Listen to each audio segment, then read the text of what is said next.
Hello everybody, welcome. I'm Paradox Gamer. Thank you for joining me here for the preview of Afghanistan 11, latest game from every single soldier developer company.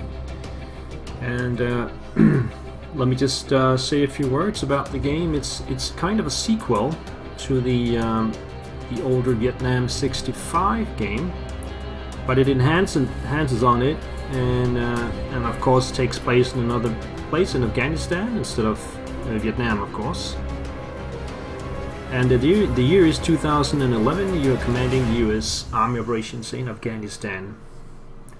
But contrary to the previous generations of military officers in your family, killing the enemy is only a secondary mission. This is the text from the Matrix website. So while most of your efforts and resources are spent elsewhere trying to grab the hearts and minds of the local population, providing security to the civilians, persuading the local villages to reject the Taliban, and isolating militia leaders is your main focus. So this is the game of Counter-Insurgency, basically. And if you take a look at the old Vietnam 65 game, what's been added to the Afghanistan 11 game is more streamlined gameplay, a three-dimensional scalable map, nation building, underlying opium war, some national election, external political events, and of course a full campaign game.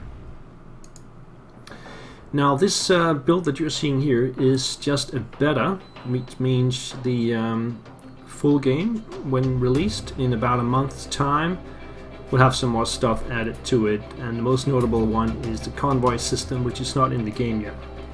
Well, let's take a look at the campaign map here. We have 4 tutorial campaigns, or 4 tutorial scenarios, I should say. And I've played through all these 4, and there's no need for me to showcase those. I think I was debating for myself if I should showcase the tutorials or not, but I think I'm just gonna go straight into the first scenario, which is the Battle of Lashkar in March 2006, so that's way before 2011. An Afghan National Army resupply convoy traveling on Highway 611 near Forward Operation Base Robinson was attacked by insurgents on March 29, 2006. 2 British Harrier aircraft along with 2 American Apaches were dispatched from Kandahar airfield to assist the stranded convoy. 2 hours of fighting ensued, with the militants eventually scattering, but a short distance of travel later, and the convoy was hit by an improvised explosive device, killing 6 soldiers. A quick reaction force comprising of a Canadian platoon were deployed in American helicopters to escort the convoy back to base. 4 hours later, with the convoy's safety back in the forward operation base located near the town of Lashkar, the Afghan insurgents resurfaced in the poppy fields in the south, the ruins of a mud house to the north, and in the hills to the west. The base was attacked with small arms fire, rocket-propelled grenades, and mortars. American Boeing B-52 Stratofortress bombers were used to end the battle, bringing their estimates lost to 30 people. Let's take a look at this. So this is the Intel map, and we start on the political liaison tab. This is the guy that is currently in charge. The guy's name is Subi Ali. He's the president of Afghanistan. I'm here to make this your country again. This reminds me of someone. So every political liaison, every president will have his own agenda, and this guy here, he is kind of a 50-50. His fundamentalism, so Taliban missions are down by 15%, which is a good thing. Social reform, intel from villages is down 15%, which is a bad thing. And then press freedom, H&M, which is hearts and mind of the people, will go up by 1 on every enemy kill, which is a good thing. But security, that's political points on enemy kills, is down by 100. We can check all these out. The command here is the actual objective of the mission. Got the mission briefing. Be called to assist troops fighting Taliban insurgents at a forward operating base (FOB) near Lashkar. Get 2 supply trucks to the FOB at objective Alpha and prevent the FOB from being destroyed. And we can see the objectives here. Get 2 supply trucks to the FOB at objective Alpha, prevent the FOB at objective Alpha from being destroyed, and also end the game with a hearts and minds score of 50. I'll get back to that. You'll have 60 turns to complete this objective. If you click the I, then you'll get an overview of the tactical situation, and the only thing we can see here is that we have sector Alpha here. And this is where the forward operating base is located that we need to take care of. This star down here is our headquarters.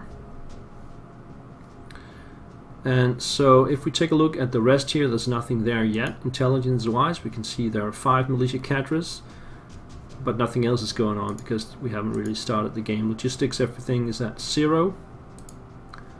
Personnel, we got 3 turns to train an ANA training time, Afghan National Army, and the maximum number of ANA artillery that can be produced or trained are 3.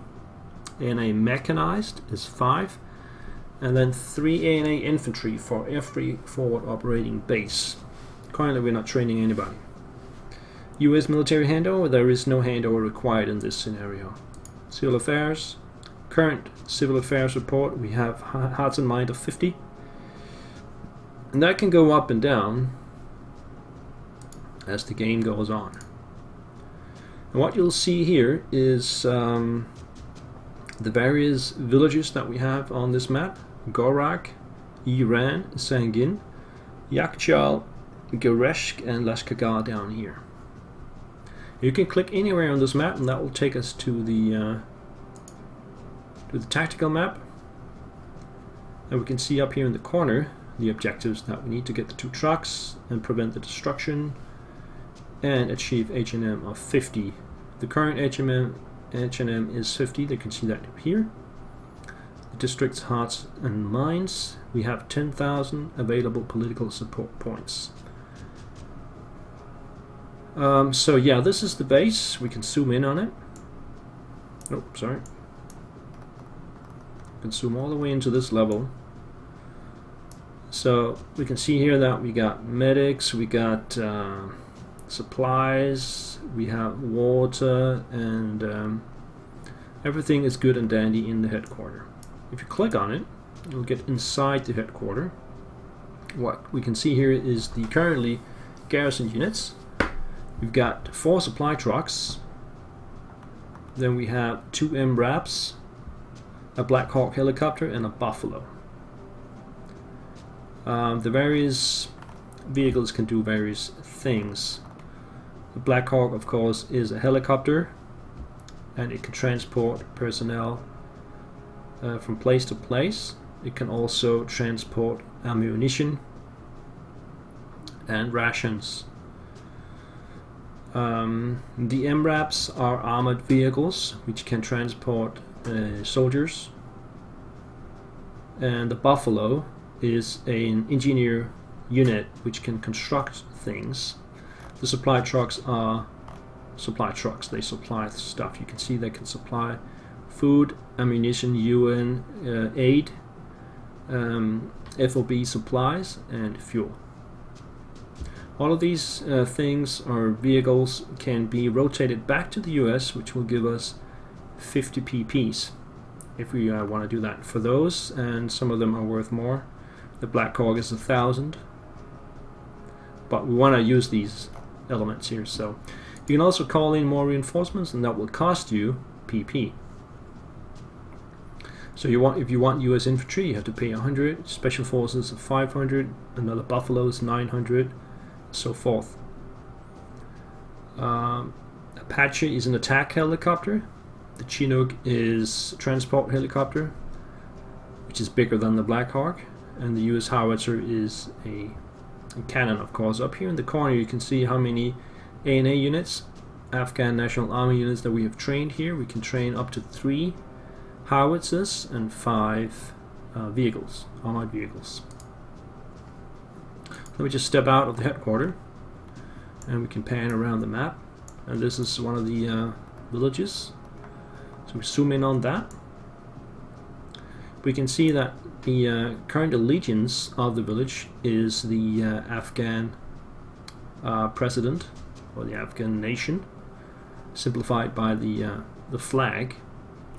And then there's a burning bush, or a burning fire at least, which means there is currently intel to be gained from this village. If you wander in there with some troops, you will get the intel and the fire will be extinguished, and then some turns later the fire will reappear and you can enter the village once again for new intel. We can see there are mountains and rivers and roads and dirt roads, and up here we have the forward operating base. You can zoom in on that also. You see there's the US flag. We got some ammunition, we got supplies, symbolized by the crates. So 3 ammo and 3 crates. If we click on it, we can see up here that we got 3 crates out of 5. And if we click on, we can see here on the mortar company that we got 3 ammunition out of 5. So that is actually symbolized on the main map. You can, at a glance, see how much ammunition and supplies that you have in your base. You don't have to actually click it to get that information. Currently we only have the mortar here, and this base is going to come under attack, so we want to get some reinforcements out here. And we can see there are more villages around the map. So the way to gain the hearts and mind of the people is to do various things. You can use your engineer unit to construct a road leading up to the village, and once the village is connected to the highway, there'll be a small sign in the village, and then you will gain hearts and mind points from that. You can also deliver UN aid to the villages. That will also do the trick. Also, by killing militias and Taliban units, you can get the hearts and minds up of the nearby village. So up here you have some icons. This is the center on HQ. Will take us back to the headquarters.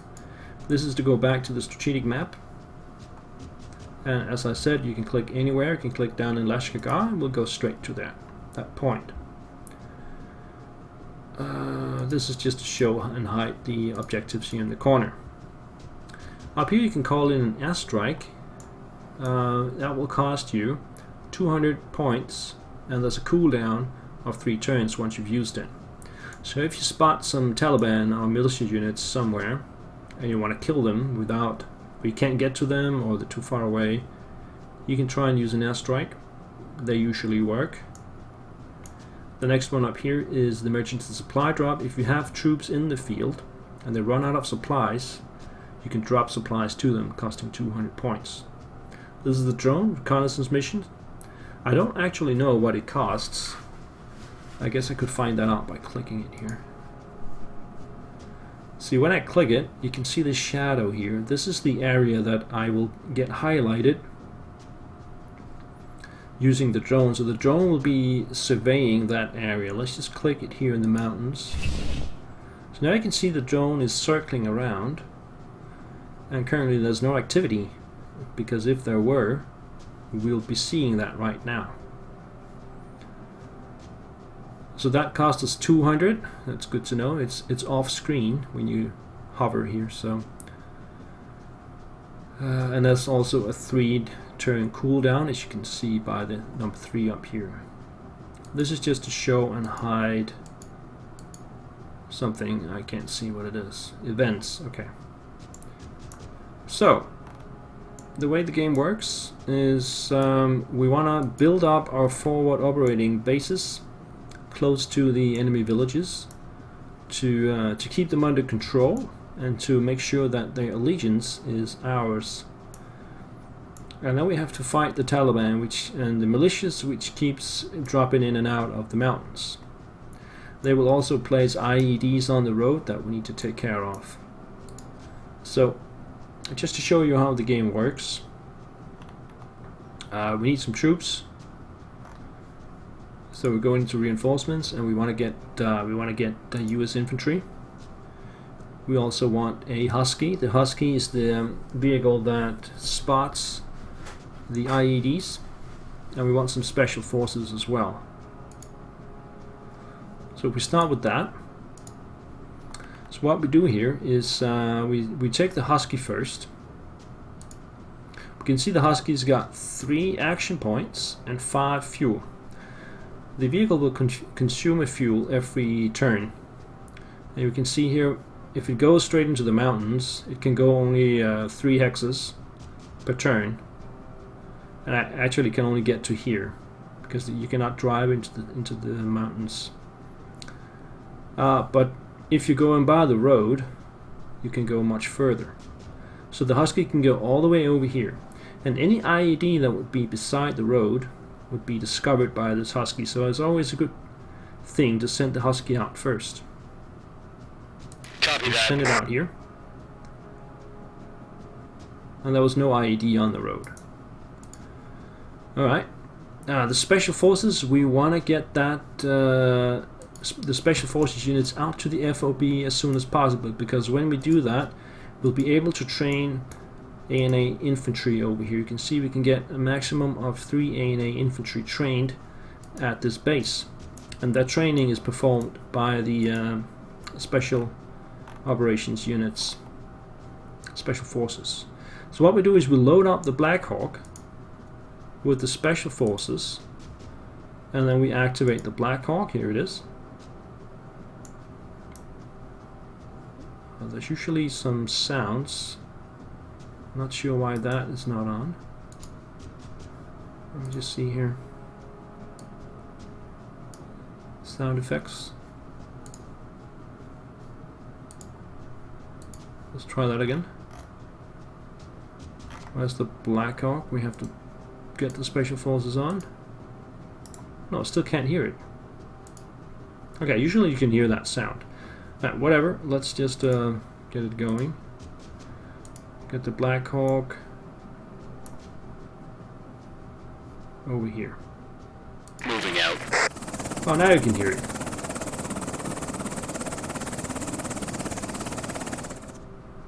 Okay. So next turn, you can also just click on the base. You can see it'll be there in 2 turns total. Copy, solid. So it'll go there by itself. Yeah, and then we have one of the MRAPs. We're going to load up some US infantry into that. We're going to drive it out here. Copy, solid. So these are our actual troops in the field. Militia spotted. And we just spotted militia. So what we can do here is we can attack it. There's a 63% chance that we'll kill the militia. The militia will be killed or disbanded by 1 attack, while the Taliban units are a lot stronger. So I'll simply just click on it, and my troops will fight them, and if they win, they will get a better rank. And the MRAP consumes fuel just like any other vehicle, but if I take the troops out of the van, they will no longer consume fuel, they will consume food instead. Let's just take out the militia like this. We're Oscar Mike. Target eliminated. New intel incoming. IED detected. So we destroyed the militia, and we got some intel once we destroyed them. And the intel is this IED right here next to the road. If we had to drive into that, we'll take some damage. Unless it's with the Husky, which will automatically destroy all IEDs that it passes. Okay. And then we want to get the Buffalo out. The Buffalo is our engineer. Moving out. So as you see here, it can do various things. It can build a bridge.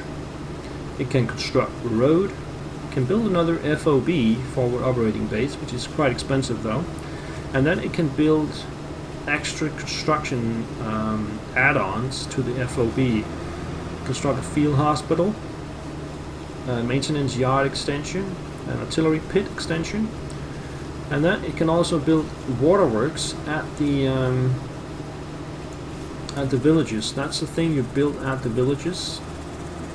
which will provide PPs, political support points, every turn that is operational.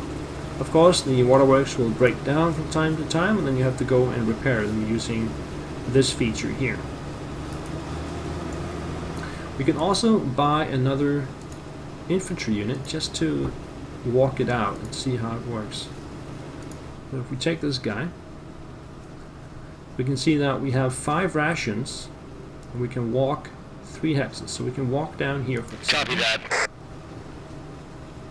And the turn will be over for these guys because they've used up all their action points. But they still got 5 rations, so they'll be able to stay out outside the headquarters for 5 turns, and then they have to either be back or we have to supply them.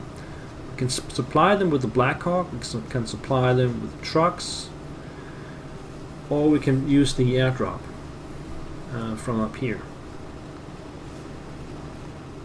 So usually I drive my troops around if I can, which is the best thing. You can also buy another special forces and then use that to train either a artillery unit or a vehicle. And we want to train an artillery unit here. Now once it's done, it will be added here to the artillery pit, which is here at the headquarters. And the artillery is very, very effective. It has a great range, and it's got very destructive power. So what you want to do up here at the FOB, right now it's just got 120mm mortar, which is also good, but not as good as the artillery. So you want to build an artillery pit extension and then fly in an artillery unit and place it there. That will greatly improve the FOB's firepower and ability to stay alive. We can also buy some of the other units just so you can see them. This is just a test. This is the Apache. Will cost 1,000. Now once you load that up, you can see there is an attack ability. This is the range of the Apache. So you can fly it close to some enemy unit. We're Oscar Mike. If you knew where some enemy unit was, and then you can attack it with your gun. It's basically a gunship. Now the helicopters can be shot down by the Taliban and the militias. They all carry RPG weapons. They can take down a chopper. Usually they will just take, if they take a hit, they will be damaged, and then you can return them. If they take a second hit, they will be gone.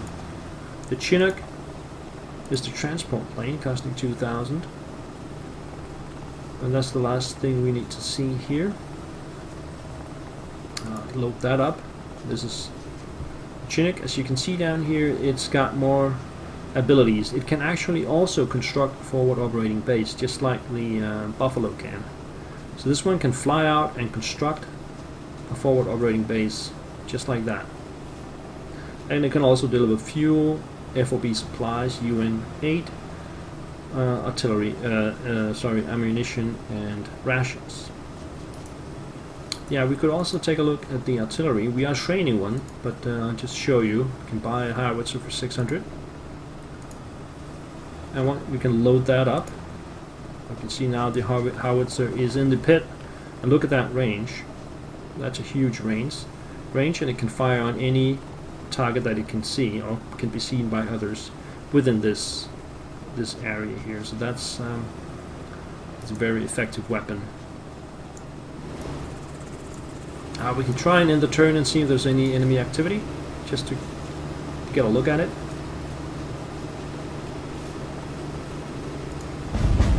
Enemy forces are mobilizing. We can see there's some movement. There it is. Okay, they went out of range, so they're just out of range. And just for the sake of it, we can move the Apache in there just to see if we can fire on it.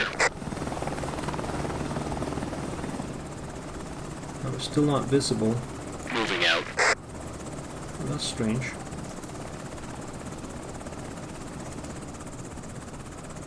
Alright, I'll do something else. Normally I would just deliver this special forces to the FOB, but just for the case of showcasing, I'll actually land my special forces here.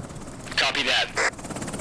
Because they got some abilities as well. Militia spotted. The first thing we notice, let me just get the Apache out of the Black Hawk out of the way. Affirmative. So the first thing we can see is they have a much wider field of view, so they can spot 4 hexes away what's going on. And they just discovered these militias, and they've got the option of calling in an A-10 Warthog, which also an airstrike. And it's only the special forces that can do that. That's actually pretty cool. They also have the option to engage target from range with the sniper. The sniper is it's got very little chance to do any damage, but it will always disband militias, not Taliban, but militias. This is a militia unit, as we can see by clicking on it, militia infantry. So they're the easiest enemy target. So we got several options here. I don't think the artillery can reach that far. No. But we can take it out with the Apache using the guns on the Apache. We can use the A-10 from order that in from the special units. We can also just make them disappear by using the sniper rifle. We have to move closer for that. Or I can take them out with the airstrike from the F-16s. So we got plenty of options here. Let me just show you how the Apache works. It'll look like this. Copy solid. Sorry, that went quite fast, but they went out of the way. This is one of the things that is not quite finished in the game. Every time you use up your last points, the game will automatically shift to the next unit, and that's quite annoying. Let's say there were more than one unit up here and I wanted to continue firing with the airstrike or whatever. It's annoying that the game goes back here, right? So that's one of the things that have to be fixed for the release. Also, let me show you how it works by destroying the IEDs. You simply just drive up to them, and at a 2 range hex range, the Husky will simply take out all IEDs. We can try and drive up here. Okay, there was. See here it goes again. Goes back to that one.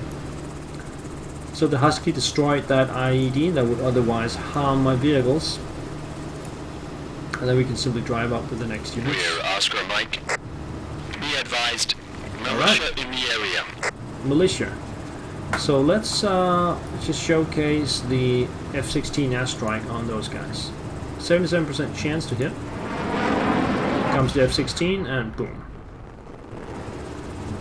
You can actually see the F-16 pass by, but yeah, we didn't see that.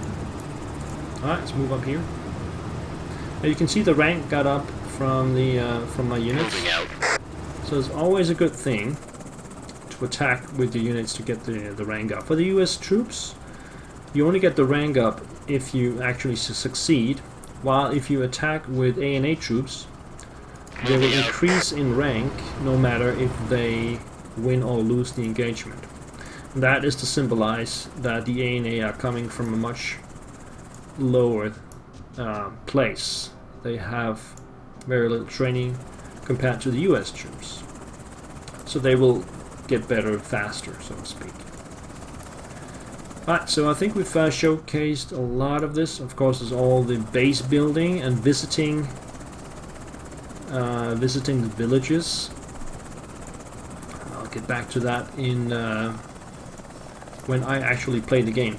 So this is just a preview, and I'll be back with a full Let's Play of this game pretty soon. The game comes out in about a month, I think, sometime in March 2017, and I'm kind of waiting for the next beta update because there's a few issues that I've experienced which might or might not crash in the middle of a scenario. So So I'm contemplating waiting a little bit before actually releasing the first LP, but I might just be impatient and get it done anyway. So you can watch out for that. If you haven't subscribed to the channel, you can click on the Paradox logo in the bottom right corner, and you can subscribe to the channel, and you'll get an update when the LP starts up. You can also join the Twitter, and you get a tweet when the game comes out, or my Let's Play comes out. So anyway, I think that's all for now. Let me just see if I can go back there. Alright, so I hope you enjoyed this small preview of the game, and be back for the actual Let's Play once I get that together. And I'll wish you a nice evening, and I'll see you sometime. Take care, guys. Bye-bye.